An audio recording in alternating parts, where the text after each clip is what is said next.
Here are the questions you're not asking about your US e-commerce expansion that you should be, that's going to get you in trouble down the road. Hello, my name is Scott Letourneau. I'm a US certified tax advisor. I'm an Amazon agency partner and Shopify partner. I've worked with thousands of entrepreneurs over the years and helped them launch their US business with confidence. I work with the Tax and Legal Mastermind Group and multiple US tax attorneys on these subjects. So here's the questions you should be addressing when it comes to your US expansion. No particular order. What type of US bank account is going to be necessary for me to get verified?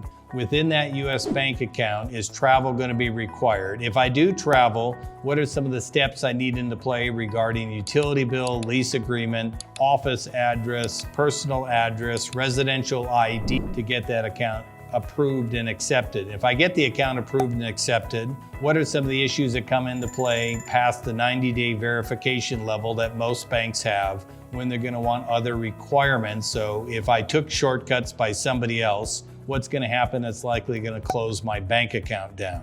Transitioning to merchant payment gateways. What are the requirements with an ITIN number, entity setup, address verification, requirements? Do I need a US cosigner on my account? Do I need someone with US ownership regarding TikTok Shop? What are some of the factors that are going to cause my account to be closed the first 90 days? It comes into terms of when it comes into play as such things as refund rate, spike in sales, and things of that nature. What happens in the area of US taxation regarding sales tax? How do I add complexity to my business when I add Shopify to my Amazon or Walmart business, knowing that there's 18 to 19 states that combine marketplace and non-marketplace sales? What happens if I'm behind on sales tax, want to use software that doesn't work well with that? Do I file a voluntary disclosure agreement if I'm behind on sales tax, or just move forward? What are the recent audit rates by different states? How are they likely to go after me? When should I get registered for sales tax? When do I update my shopping cart to collect and remit sales tax? What's the process to get a sales tax license? How often am I going to be remitting?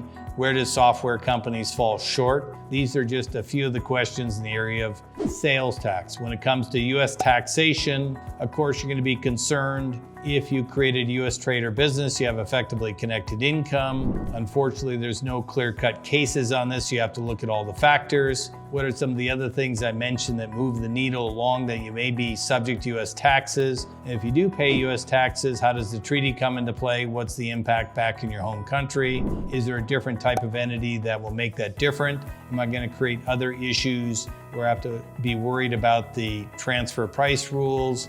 Am I going to have double taxation? What about branch profit tax? What are some of these other issues that come into play when I structure an entity? Does it mean a W-9 might be better than a W-8? Will that help my verification process? When it comes to Amazon, is my verification going to take 2 to 3 months? Am I going to need to work with an appeals company to help me get verified? What happens if I'm operating through another country and not in the US, but I use a US mailing address? All of these are questions that you should be asking.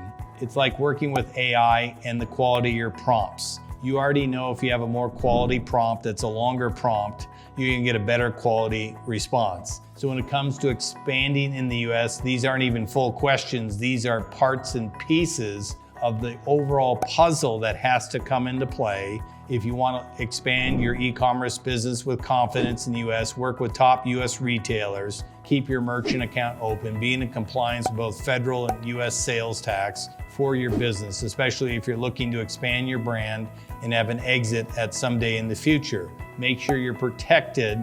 You set up a complete formation. Most LLCs formed in the United States are worthless because they only filed the articles with the Secretary of State. That's all they did. They wouldn't hold up in court whatsoever. So make sure you protect your brand and your profits when you launch to the US. If you need this type of support, reach out and book a discovery call with my team. We'll ask you several questions and see how we can help you move forward to avoid some of these issues when you expand in the US.